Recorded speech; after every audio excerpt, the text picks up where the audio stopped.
فجر کی نماز پڑھتا ہے ہماری بکری ہو جائے، اس کی بکری ہو جائے گی۔ کوئی نماز اس لیے پڑھتا ہے تاکہ اس کا گھر بن جائے، اس کا گھر بن جائے گا۔ لیکن اللہ تعالیٰ فرماتے ہیں یاد رکھنا دنیا کے اندر تم نے اعمال کرنے کے لیے کیے تھے، اب چونکہ نمازوں کا بدلہ تم دنیا کے اندر پا چکے، روزے کا بدلہ تم دنیا کے اندر پا چکے، اب آخرت کے اندر جب یہ بندہ آئے گا تو اللہ تعالیٰ نے ارشاد فرمایا اولئک الذین لیس لہم فی الآخرۃ الا النار، آخرت کے اندر اس شخص کے لیے جہنم کے علاوہ کوئی عذاب نہیں، سوائے جہنم کے کوئی ٹھکانہ نہیں ہوگا۔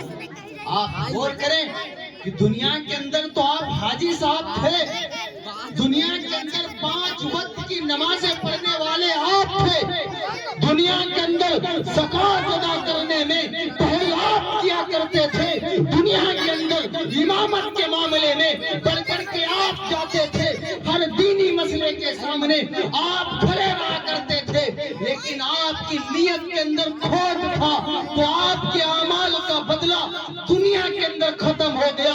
اب آخرت کے اندر جب آپ آئیں گے تو چاہے جتنے بڑے حاجی ہو، چاہے جتنی نمازیں ادا کرنے والے ہو، صرف آپ کی نیت کے خراب ہونے کی وجہ سے آخرت کے اندر آپ اپنی نمازوں کا بدلہ نہیں پا سکتے، اپنے روزوں کا بدلہ نہیں پا سکتے۔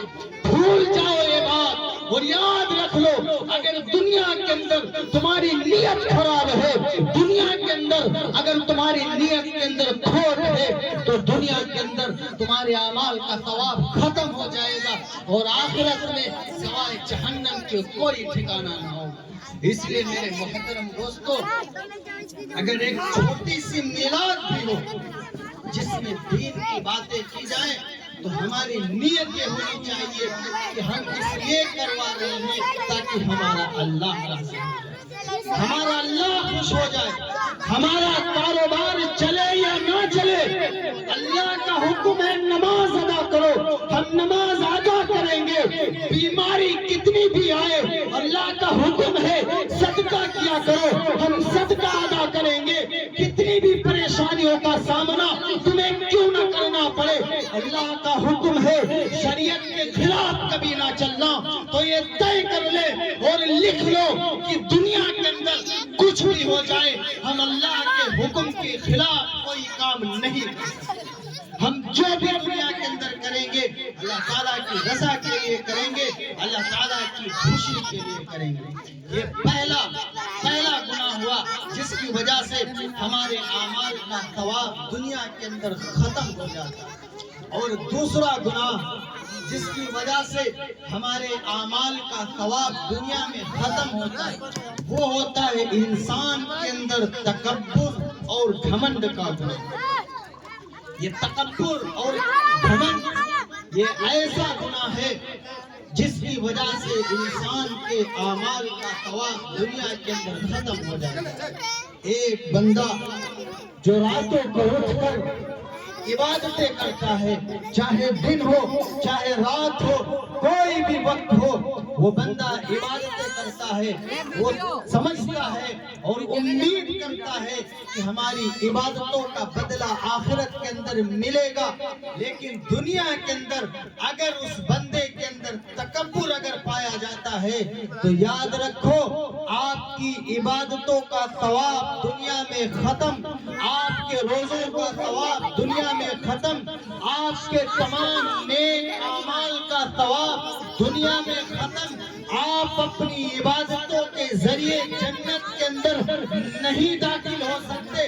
اور آج یہ تکبر کا گناہ ہمارے معاشرے کے اندر، ہمارے قبیلے کے اندر، گھروں کے اندر رہنے والے تمام عورت اور مرد، تمام انسانوں کے اندر آج کسی نہ کسی درجے میں یہ تکبر ضرور پایا جاتا ہے۔ آج ہم اپنے معاشرے کا جائزہ لے لیں، کوئی اگر نئی گاڑی لے کر کے آتا ہے وہ بائک پر جب بیٹھتا ہے تو چلاتا اس لیے ہے کہ لوگ سمجھے کہ آج ہم نے نئی گاڑی لے لی۔ کوئی اگر زمین خریدتا ہے اس کے اندر گھمنڈ یہ ہوتا ہے کہ میں نے تو بہت بڑی زمین خرید لی۔ یاد رکھنا یہ تکبر اللہ تعالیٰ کو ذرہ برابر پسند نہیں ہے۔ آپ خود دیکھیں اور قرآن پڑھیں، شیطان ابلیس جو جنت سے نکالا گیا، کیا شیطان نے کوئی چوری کی تھی؟ شیطان نے کوئی زنا کیا تھا؟ شیطان نے جھوٹ بولا تھا؟ شیطان نے شراب پی تھی؟ نہ، شیطان نے ایسا کوئی گناہ نہیں کیا۔ ہاں، تو پھر شیطان ابلیس جنت سے کیوں نکالا گیا؟ کون سا گناہ اس کے اندر پایا جاتا تھا؟ ایسا کون سا گناہ تھا کہ ہمیشہ کے لیے مردود ہوا؟ تو برجستہ آپ اور دنیا کا رہنے والا، اللہ کا کلام پڑھنے والا ہر شخص یہ کہے گا شیطان کے اندر گھمنڈ تھا، شیطان کے اندر تکبر اس بات کا تھا کہ اللہ تو نے مجھے آگ سے پیدا کیا ہے، میں آدم کے سامنے جنہیں آپ نے مٹی سے بنایا ہے، میں آدم کے سامنے سجدہ نہیں کر سکتا۔ اسی تکبر نے، اسی گھمنڈ نے شیطان کو جنت سے نکلنے پر آمادہ کر دیا، اور اللہ تعالیٰ کے حکم سے شیطان ہمیشہ کے لیے مردود ہو گیا اور ہمیشہ کے لیے ملعون بنا۔ کیوں؟ صرف اسی گناہ کی وجہ سے شیطان کے اندر تکبر اور گھمنڈ پایا جاتا ہے۔ آج ہم کس دور کے اندر جی رہے ہیں، آج ہم کتنے بڑے زمیندار کیوں نہ ہو، آج کسی نہ کسی حد میں ہمارے اندر تکبر پایا جاتا ہے۔ یاد رکھنا، اللہ کے نبی کریم صلی اللہ علیہ وسلم نے ارشاد فرمایا، لا يدخل الجنت من كان في قلبه حبة خردل من کبریاء۔ اللہ کے نبی نے فرمایا جنت کے اندر وہ شخص کبھی داخل ہو ہی نہیں سکتا جس کے دل کے اندر ذرہ برابر بھی تکبر پایا جاتا ہو۔ آج ہم کس دور کے اندر جی رہے ہیں، آج ہم کہاں آگے؟ ایک چھوٹی سی دولت پر، تھوڑی سی شہرت پر ہمیں اتنا تکبر، اتنا گھمنڈ۔ یاد رکھنا، اللہ تعالیٰ کو یہ عادت پسند نہیں ہے۔ جو بندہ تکبر کرے گا، جو بندہ گھمنڈ کرے گا، تو وہ شخص جنت کے اندر کبھی داخل نہیں ہو سکتا۔ کتنی بھی عبادتیں تمہارے پاس کیوں نہ ہو، کتنے بھی روزے تمہارے پاس کیوں نہ ہو، لیکن اگر یہ گناہ پایا جاتا ہے تو پھر آپ جنت کے اندر داخل نہیں ہو سکتے۔ تیسرا گناہ جس کی وجہ سے ہمارے اعمال کا ثواب دنیا میں ختم ہوتا ہے، جس کی وجہ سے ہم دنیا دار بن جایا کرتے ہیں، اور وہ تیسرا گناہ ہے انسان کے اندر حسد اور جلن کا پایا جانا۔ اور آج